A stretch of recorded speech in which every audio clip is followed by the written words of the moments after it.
So, the lifetime ISA is being lined up for replacement. And if you're under 40, saving for your first home, and you've not opened one yet, this is worth understanding now. Because the current lifetime ISA has something the proposed new first-time buyer ISA may not have in the same way. The government bonus goes into your account whilst you're saving. That means it can earn interest or investment growth before you buy. But under the new proposed first-time buyer ISA, the bonus is expected to be paid when you actually buy the home. So the question isn't just what's replacing the lifetime ISA. The better question is, should I check whether opening a lifetime ISA now gives me an option before the rules change? This is not a video saying everyone should rush out and open one, but if you're eligible, under 40, and hoping to buy your first home, ignoring this could mean missing a product that may not be available to new savers later.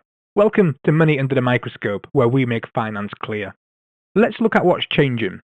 The government has launched a consultation on a new first-time buyer ISA. The idea is to create a simpler product specifically for people saving to buy their first home. Once that new product becomes available, it's expected to be offered in place of the lifetime ISA. The replacement is being talked about around 2028, but the exact details still matter because the new product is not just a renamed lifetime ISA, it's expected to be different. The current lifetime ISA can be used for your first home or later life. The proposed first-time buyer ISA is expected to be for buying your first home only. The current lifetime ISA has an upper age limit for opening. The new products may remove that. The current lifetime ISA has a withdrawal charge if you take the money out for the wrong reason.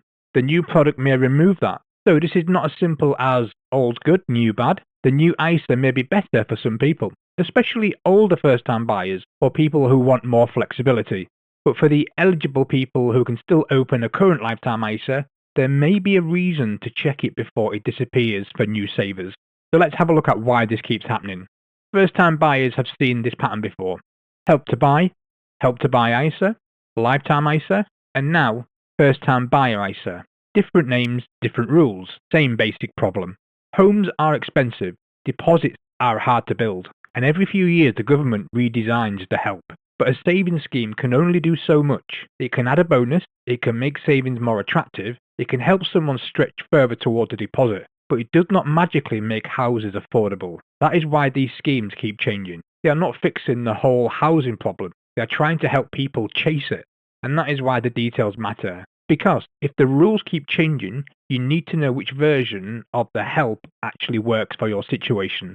So let's just take a couple of minutes to have a look at the current lifetime ISA versus the new first-time buyer ISA. So here is the important difference. With the current lifetime ISA, you can pay in up to £4,000 a year. The government adds a 25% bonus up to £1,000 a year. So the £4,000 can become £5,000. And if two eligible first-time buyers are buying together and both have their own lifetime ISAs, the £8,000 could become £10,000. That is the headline benefit, but the timing matters too. With the current lifetime ISA, the bonus is added whilst you are saving. So if your lifetime ISA is in cash, that bonus can earn interest. And if your lifetime ISA is invested, that bonus can also be invested, although the value can go up and down. Under the proposed first-time buyer ISA, the bonus is expected to be paid when you buy the property. But it also means the bonus may not be sitting inside your account whilst you are building up the deposit. That is the bit people could easily miss. The new ISA may remove some annoying restrictions, but the current lifetime ISA may still have a useful advantage for people who are eligible and not buying immediately. Let's look at the 12-month clock then. There is another reason this matters now. The lifetime ISA has a 12-month rule. If you want to use it for a first home, you normally need to buy at least 12 months after making your first payment into the account. That means the clock does not start when you think about opening one. It does not start when you read about it. It starts after the first payment. So if you are eligible and buying your first home is on the cards, opening and funding a lifetime ISA could start that clock. You do not necessarily need to have your full deposit ready. The point is that the clock starts from the first payment, not from the day you find the house. And if the lifetime ISA is later replaced for new savers, existing holders are expected to keep the current rules. So the decision is not, should everyone open one? The decision is, if I am eligible, should I check whether opening one now preserves an option before the current product is no longer available to new savers? Just a quick pause here guys to ask that you give the video a like and a share, and if you enjoy the content please do hit the subscribe button to keep up to date when we release new videos. Let's get back to the video. Like most things, there are catches, so let's have a look at the catches.